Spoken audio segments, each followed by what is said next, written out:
Hello and welcome. So today we'll be talking on a topic called mind your focus. Yes, mind your focus. I will start out with the story of a man called Herman. Herman in the book of Esther is one of the principal characters, in the whole story of Esther and Mordecai, of course, the king and Haman. So the Bible tells us that Haman was a very powerful man. So if you go to Esther chapter 3, it talked about him, the king had promoted him, and he became like the most powerful man in the kingdom. So arguably, he was the most powerful, probably the wealthiest, or among the wealthiest, and the most influential person in the kingdom at that time. So you begin to ask yourself the question, how does someone go from the most powerful, influential, wealthiest man in the kingdom to dying such a shameful death? From owning so much wealth to dying like a common criminal.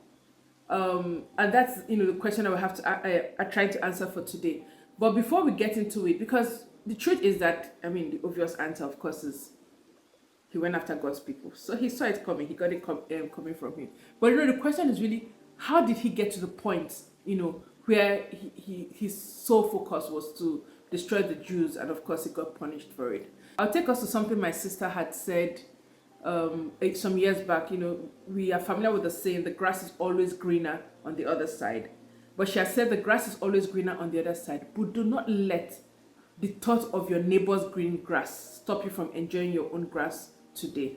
Meaning that you do not get so focused on the things you do not have, on how good things could be, or how much better tomorrow could be, and you lose sight of the blessings that you have today. You're unable to enjoy and truly thank God for the blessings that you have today that's on top of your life. Haman allowed the thought of what he did not have, which was the respect of a man called Mordecai, to overshadow every other thing that he had. And because he had moved his focus from what was going on for him, which was everything really a man could ask for, to the one thing that wasn't going on. There was this king's servant, one person who would not bow to him. And that became his life mission and his life focus. And because he focused on it, he lost focus of the blessings that he had.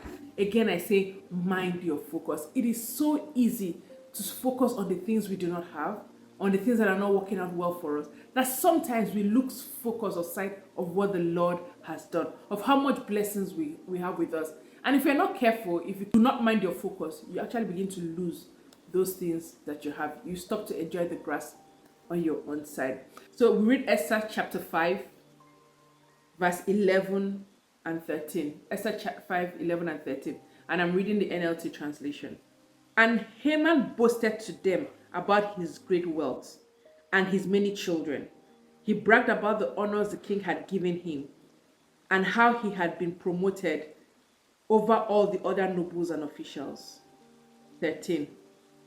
Then he added, but this is all worth nothing as long as I see Mordecai the Jew sitting there at the palace gate. So Haman kind of took all of his wealth, his influence, his children, his possession on one hand, and said it weighed nothing compared to a man called Mordecai who refused to bow for him. Dear beloved, how are you assessing your focus? I know that sometimes there'll be that one thing you're trusting God for. Do not let it take priority over the many blessings. The blessing of good health, the blessing of life, of children, of family, of ability to love, the blessing of salvation, compared to the one thing that you feel the Lord has not answered. And what makes Haman's case even sadder, because sometimes there are situations that are brought in the life of people that it's arguably a big deal. Even with that, we're supposed to be thankful to God. But what makes Haman's case worse is that whether or not Mordecai bowed to him, he arguably would have still remained the most influential man in the kingdom. It wasn't going to take or add from where he was already. So we go to Esther 3 verse 4. So Haman didn't even notice who Mordecai was, or that Mordecai was not bound to him. He didn't notice. But what had happened is that people had told Mordecai, and Mordecai had, refused. So these people now, they spoke to him, that is Mordecai, day after day. But he still refused to comply with the order. So they spoke to Haman about this to see if he would tolerate Mordecai's conduct, since Mordecai had told them he was a Jew. So it was people that actually told Haman that of all the people, there's still one man who was not bound to him. And Haman took that as his life mission. And of course, that led him to a path of destruction. Dear beloved, times could be tough. life could be tough. There could be one thing or the other we are still trusting God to manifest. I have the things I'm really trusting God to manifest in my life.